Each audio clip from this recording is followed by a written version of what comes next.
नाही, आता ती कायदेशीर नोटीस नाही आहे, त्यांच्या वाक्यरचनेमध्ये कायदेशीर आहे. तशी मला असं वाटतं ती नोटीसच बेकायदेशीर आहे. ज्या गोष्टी आपण चुकीच्या असतात आणि त्या दाखवतो की या बरोबर आहेत, त्याला चुकीच्या नोटीस मी समजतो. कारण सगळी प्रक्रिया पार पाडून म्हणजे आदरणीय अजितदादांच्या दुर्दैवी दुर्घटनेनंतर जी काही प्रोसेस झाली ती सगळ्या महाराष्ट्राने पाहिलेली आहे.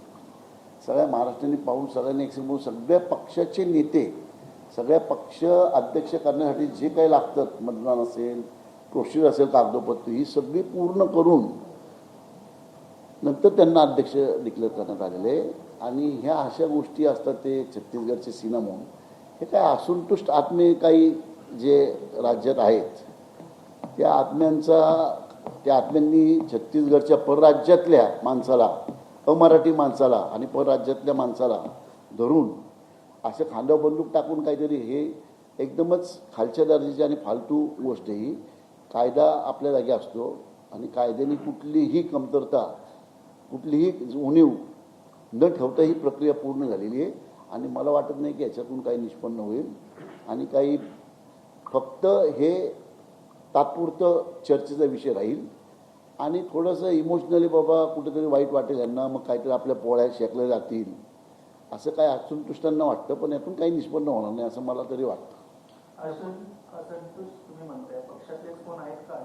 नाही, आता राज्यातले भरपूर सगळ्याच पक्षाला असंतुष्ट असतात काही ना काही लोक. त्यातल्या काही लोकांचं हे कटकारस्थान असू शकतं, परंतु त्याला काय आम्ही भीक घालत नाही आहे आणि ह्या गोष्टीत काहीही दम नसणार आहे.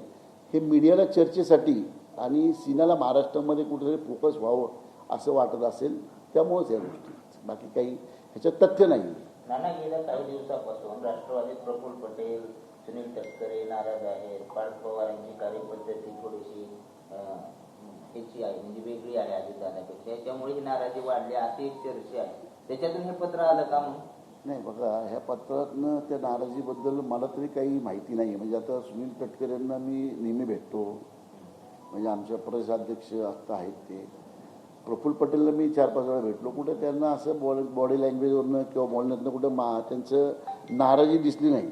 म्हणजे एकंदर पक्षामध्ये राहिला प्रश्न पार्थ पवार असतील किंवा आमच्या वहिनी असतील यांच्या कार्यपद्धतीचा, ती कार्यपद्धती व्यवस्थित चालू आहे. पण काय होतं की दादांची जी सिस्टीम होती ती सिस्टीम सेम टू सेम राबवायला थोडा वेळ जाणारच आहे. दादांचा अनुभव जो पाहता, 40 वर्ष दादांनी, माझ्या माहितीप्रमाणे 1982ला दादा सक्रिय राजकारणात आले.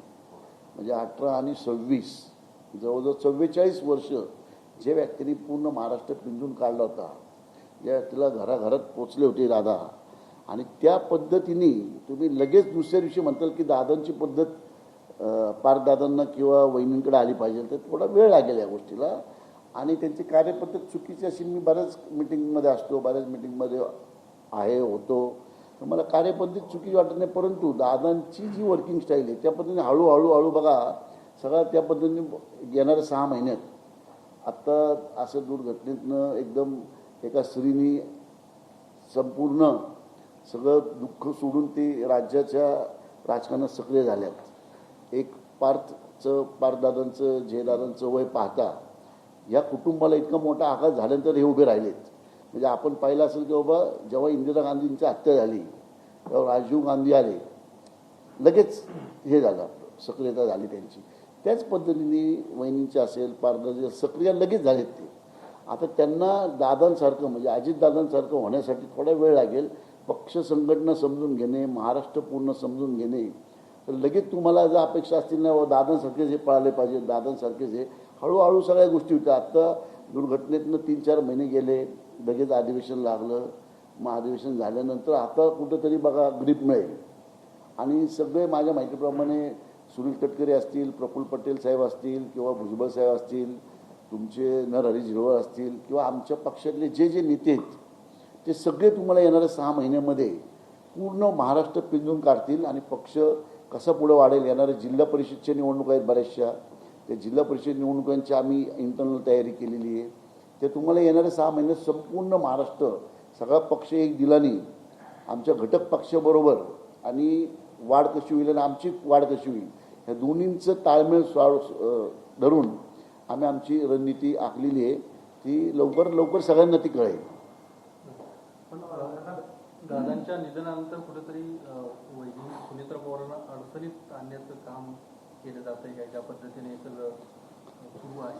हे बघा, अडचणीत आणण्याचा प्रयत्न असं स्पष्ट दिसणार कोणी करत नाही आहे, परंतु असंतुष्ट आत्मे जसे असतातच, पण त्यांनी काय होणार नाही. कारण वहिनी त्यांच्या भूमिकेवर ठाम असतात, पार्थ पवार त्यांच्या भूमिकेवर ठाम असतात. मी असेल, सुनील तटकरे साहेब असतील, पटेल असतील, भुजबळ साहेब असतील, नरहरी झिरवाळ असतील, आमचे जितके पण नेते म्हणजे आमदार 42 आमदार आहेत, खासदार एक आहे, राज्यसभेचे 3 खासदार, हे सगळे आम्ही त्यांच्या पाठीशी राहतोय आणि पुढेही त्यांचं मार्गदर्शन किंवा ज्येष्ठ नेते भुजबळ साहेब, ज्येष्ठ नेते सुनील तटकरे साहेब, त्यांच्या मार्गदर्शनाने हा पक्ष नक्कीच येणाऱ्या 6 महिन्यात अजितदादाची जी ग्रीप होती ती ग्रीप नक्कीच पकडेल. असंतुष्ट आत्मे नेमके आहेत पूर्ण.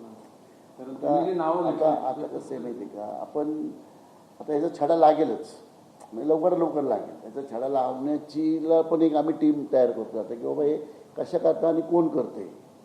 सगळं सुरळीत चाललेलं असताना सगळी संघटना व्यवस्थित बांधायची जी दादांची क्षमता होती त्या क्षमतेपर्यंत सगळे पोचत चाललं असतानाच हे काय चाललंय हे आम्ही आता पक्ष लेवलला मी वहिनींना पण काना वाढणार आहे की बाबा आपणही थोडं त्याच्यामध्ये कोणी मार्ग तुम्ही लक्ष घालून त्याचा छडा लावा.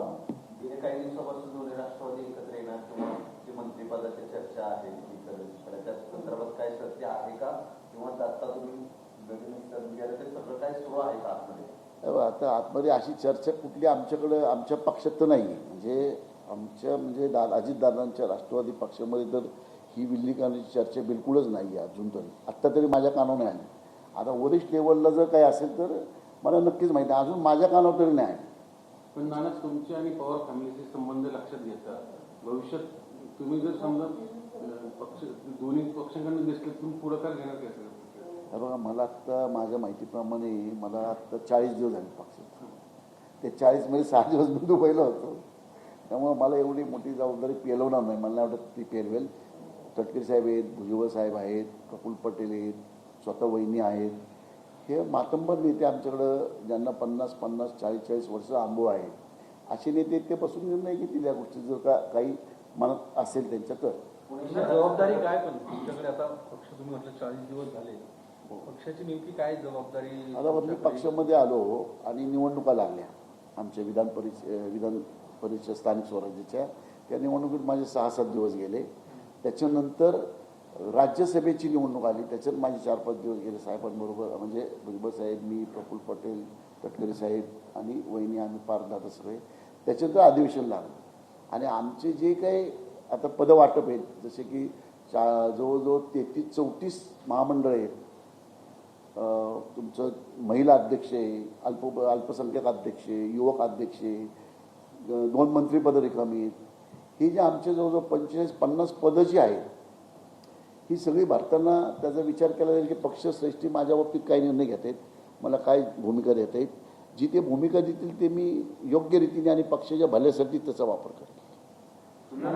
नाना, तुम्ही भाजपमध्ये गेल्यानंतर अख्खी महापालिका भाजपने जिंकून दिली होती. आता तुम्ही राष्ट्रवादीत आलेला तर महापालिकेत गेले, पण भविष्यात पक्षाची इथली शहरात बघा, भविष्यात जर का मी भारतीय जनता पक्ष आमचा घटक पक्ष आहे आणि आदरणीय देवेंद्र फडणवीस माझे मित्र सगळ्या महाराष्ट्राला माहिती आहे, माझे संबंध त्यांचे खूप चांगले. परंतु जेव्हा कधी निवडणुका लागतील आणि जर का वेगळी भूमिका ठरली, शक्यतो आम्ही एक युती करून निवडणुका लढू, अजून 3 वर्षे वेळ आहे, पण समजा वेगळ्या निवडणुका लढावं लागली, पुणे असेल किंवा आता तुमच्या नाशिकपासून ते चंद्रपूर, जळगाव सगळीकडच्या जिल्हा परिषद निवडणुका आहेत, तिथं जर का आमच्या वेगळ्या भूमिका असल्या तर आम्ही पक्ष जो आमचा आहे, जो पक्ष आमचा आहे, जो पक्ष म्हणजे माझा भारतीय जनता पक्षामध्ये मी आहे, त्या पक्षामध्येच मी जिथे जास्तीत जास्त कसे निवडून आमचे जिल्हा परिषद सदस्य असतील. हो, मी राष्ट्रवादीतच बोलतो आपल्याला, मी ज्या पक्ष म्हणजे ज्या राष्ट्रवादीमध्ये आहे त्या पक्षातच मी जास्तीत जास्त, मी बहुतेक त्या फोनमध्ये असल्यामुळे काहीतरी तर मी आता राष्ट्रवादीमध्येच आहे. आणि आता मला वाटतं की मी पक्ष बदल 12 वर्ष मी भाजपमध्ये निष्ठेने राहिलो. तसंच मी माझ्या मुलाला एवढ्या आत्मविश्वासाने वहिनींनी आणि पारदारांनी ज्या पद्धतीने नवीन असूनही त्याला संधी जी दिली माझ्या मुलाला, त्यामुळं मला वाटत नाही की त्यांनी मला एक आमदार दिला तर मी कमीत कमी महाराष्ट्रामध्ये त्याचे 10 आमदार वाढवणे हे माझं कर्तव्य राहील. येणाऱ्या विधानसभेमध्ये लोकसभेमध्ये काही खासदारांना मी माझी जबाबदारी समजून निवडून आणण्याचा पक्षाच्या भल्याचा विचार करणं हे दिवस आपलं माझं चालूच आहे. ते मी माझं कर्तव्य समजतो. आता जेव्हा माझ्या विश्वास टाकला माझ्या मुलाला काही नसताना म्हणजे पक्ष सदस्य पद नसताना आपण एखादा विश्वास टाकतो एखादा पक्ष पक्षाच्या नेत्या बिनविरोधची परंपरा कायम राहिली तुमची. हो मी मागं पण एका चॅनलला म्हणतो किंवा मी बिनविरोध आल्यामुळं मला वाटत होतं की माझा मुलगाही बिनविरोध व्हावा आणि त्यासाठी मला सगळ्याच पक्षाच्या नेत्यांनी मदत केली.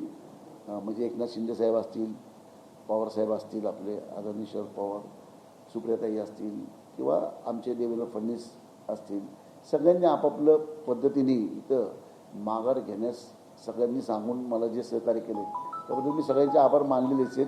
म्हणजे आम्हाला आपलं पुण्याचं मला बरं वाटतं की पुणे बिनविरोध झालं, बाकी 6 जागी झाले बिनविरोध, पण पुणे झालं किंवा सोलापूर बघा, तुम्ही नाशिक बघा, खूप त्रास झाला. म्हणजे अधिकृत पक्षालाही त्रास झाला, ज्यांचे उमेदवार होते त्यांना अपक्ष उभे राहिले त्यांनाही काही हे झालं. तसं आपलं पुण्यात काही झालं नाही. हे पुणे जिल्ह्यामध्ये हे मला म्हणजे एक आनंदाची बाब आहे, पक्षासाठी एक आनंदाची बाब झाली. काँग्रेसने साथ दिली सगळं, कारण नंतर काँग्रेसनेच आरोप केला. नाही, काँग्रेसचा उमेदवार बघा, काँग्रेसने उमेदवारी सोडली होती राष्ट्रवादी शरद पवार साहेबांच्या पक्षाला. मग त्यांनी बाबा की चला परंपरा आहे आपली, आपण पण 1-2 वेळा त्यांचं ऐकून मी माघार घेतली होती, त्यामुळे त्यांनी माघार घेण्याचे आदेश दिले. आता महापालिका निवडणुका झाल्या, भाजपची एखादी सत्ता असल्यासारखी आहे, तिथं अनेक गोष्टीवर आता तर आरोप होत आहेत महापालिकेमध्ये, पावसाचा असेल किंवा इतर. तुम्ही तिथं आता पक्ष म्हणून राष्ट्रवादी विरोधात आहे, विरोध पक्ष आहे, तिथं तुम्ही लक्ष घालणार आहे की किंवा महापालिकेच्या याच्यात नाही. मी कसं आहे की तुम्हाला आत्ता सांगितलं, महापालिका आम्ही घटक पक्ष आहोत. आता हा महापालिका निवडणुका झाल्यानंतर दादांची पण इच्छा होती की आम्ही पाठिंबा देतोय तर काही पदं आम्हाला मिळाली पाहिजेत, उपमहापौर पद आम्हाला मिळालं पाहिजे, कारण आमचे पण बऱ्यापैकी संख्या आहे, 22-23 नगरसेवक नगरसेवक आहेत आमचे. त्यामुळे आम्हाला उपमहापौर पदाची मागणी करणार आहे मी देवेंद्र फडणवीस साहेबांकडे की आम्हाला उपमहापौर पद द्या. जसं तुम्ही मुंबई महानगरपालिका असेल किंवा इतर महानगरपालिकांमध्ये घटक पक्षाला म्हणजे सपोर्ट करणाऱ्या पक्षाला काही ना काही पद दिले, तसं आम्ही पुण्याचं उपमहापौर पद मागणार आहे. ते काय निर्णय घेतात बघू.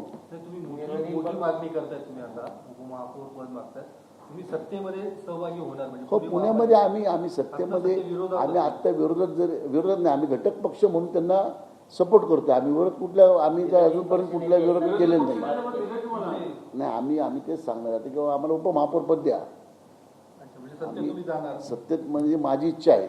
आता पक्ष काय निर्णय घेतोय म्हणजे आमच्या पुणे जिल्ह्याचे पालकमंत्री ज्या ताई आहेत सुनेत्राताई वहिनी, त्या ठरवतील की बाबा काय करायचं. पुणे महापालिकेत तुम्हाला सत्तेत वाटा हवा आहे. हां, ऑफिस आम्ही जर घटक पक्षात आम्ही विरोधात तिथं काय ठप्पा मांडून घेऊ स्वतःला. हो, आम्ही हा विषय मी कानावर घालणार आहे की बाबा आपण इथं सत्ते विरोध काय, जर आपण राज्यात सत्तेत आहोत, दिल्लीत सत्तेत आहोत, इथे विरोध का बसायचं आपण. त्यामुळे इथं आम्हाला ते आता ते मी माझं काम आहे सुचवणं. मग वहिनी जो निर्णय घेतील किंवा पारदादा जो निर्णय घेतील दोघं, तो अंतिम निर्णय असेल किंवा आमच्या प्रदेश म्हणजे संघटक जो निर्णय घेईल तो फायनल असेल. अजूनपर्यंत वहिनींकडे आलेले राष्ट्रवादीला जे राष्ट्रवादीकडे होतं, जे अजितदादांकडे होतं, अजूनपर्यंत भाजपकडनं तुमच्याकडे आलं नाहीये. त्या संदर्भात काय पक्ष काही मागणी करत नाहीये का? पक्ष नाही, पक्ष आपल्याला आत्ता सांगितलं किंवा आत्ता अधिवेशन होतं आणि अधिवेशनानंतर हा सगळे निर्णय घ्यायचे तिन्ही पक्षांचं एकत्र बसून ठरलं की जेव्हा महामंडळ आहेत आपले, काही मंत्रीपद भरायचे अजून मंत्री, आमचे 2 मंत्री रिकाम म्हणजे 2 रिकाम आहेत आमचे महामंडळ रिकाम, त्याच वेळेस हा बहुतेक विषय होईल. वरिष्ठ पातळीवरती हा विषय चालू आहे. त्यामुळं त्यावेळेस माझ्या माहितीप्रमाणे येणारे 15 वर्षात हा निर्णय होईल.